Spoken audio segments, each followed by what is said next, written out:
Ирэх 10 дугаар сарын 1-ний өдрөөс эхлэн нийслэлтийн албан татварын тухай хууль хэрэгжиж эхэлнэ.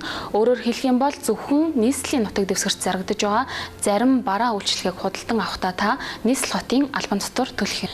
Нийслэлийн албан татвар ногдуулах бараа, бүх төрлийн согтууруулах ундаа, бүх төрлийн тамхи, нийслэлийн албан татвар ногдуулах үйлчилгээ, зочид буудлын үйлчилгээ, амралтын газрын үйлчилгээ, рестораны үйлчилгээ, баарны үйлчилгээ. Нийслэлтаас зөвхөн эдгээр бараа үйлчилгээг худалдан авахдаа нийслэлтийн албан татварыг төлөх болон харин бусад төрлийн бараа болон үйлчилгээг нийслэлтийн албан татвараас чөлөөлж байгаа гэж ойлгож болно. Араа албан татварын хувь хэмжээг тогтоохдоо байршил болон хүн амын нэгтарчлаас шалтгаалan 0-оос 1% байхаар тогтоогод байгаа юм. Байршил хүн амын төвлөрлийг харгалзан үүснэ гэдэг нь хэрвээ та нийслэлийн 5 байршлаас хотын захын дүүрэгт амьдардаг бол хотын төвийнхэн болон хотын өндөр зэрэглэлийн бүсэд оршин суугчдаас бага татвар төлнө гэсэн үг.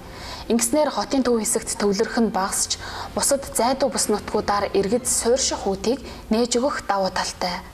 4-5 дугаар бүс буюу аслагдмал нутаг дэвсгэрийн оршин суугчдад огт татваргүй байж болохоор зохицуулагджээ. Дэлхийн маш олон оронд энэхүү нийслэлийн албан татвар жишг болж тогтсон байдаг.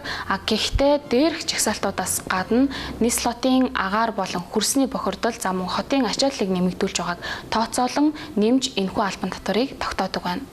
Өөрөөр хэлбэл та нийслэл хотоос 10,000 төгрөгийн үн бүхий бараа худалдан авбал 100 төгрөгийн татвар төлнө гэсэн үг юм. Ингэж тооцож үзвэл нэг хүн жилд дунджаар 21,600 төгрөгийн татвар төлнө. Энэ мөнгөн дүнг 12 сартаа хуваан үзвэл сард 1800 орчим төгрөгийн татвар төлнө гэсэн үг юм. Ийхүү нийслэлийн төсөвт жилдээ 40 орчим тэрбум төгрөг төвлөрөх юм.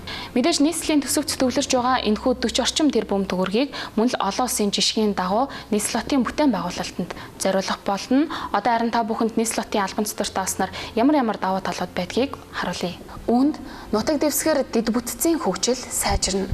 Хүн амын тэнцвэржилт нэмэгдэнэ, зөв хоц төлөвлөлт бий болно. Согтууруулах ундаа тамхины хэрэглээ багасна. Жуулчдаас ирэх татварын орлого нэмэгдэнэ. Энэхүү хуулийн төслийг 2003 оноос хойш нийтдээ 5 удаа улсын хурлд өргөн барьсны эцэст энэ оны 6 дугаар сард улсын хурал баталсан. Харин одоо нийслэлийн иргэдийн төлөөлөгчдийн хурал хуралдаж нийслэлийн иргэдэд яг хэдэн хувийн татвар оногдуулах эсвэл бүр огт оногдуулахгүй байх уу гэдгийг шийдвэрлэх юм.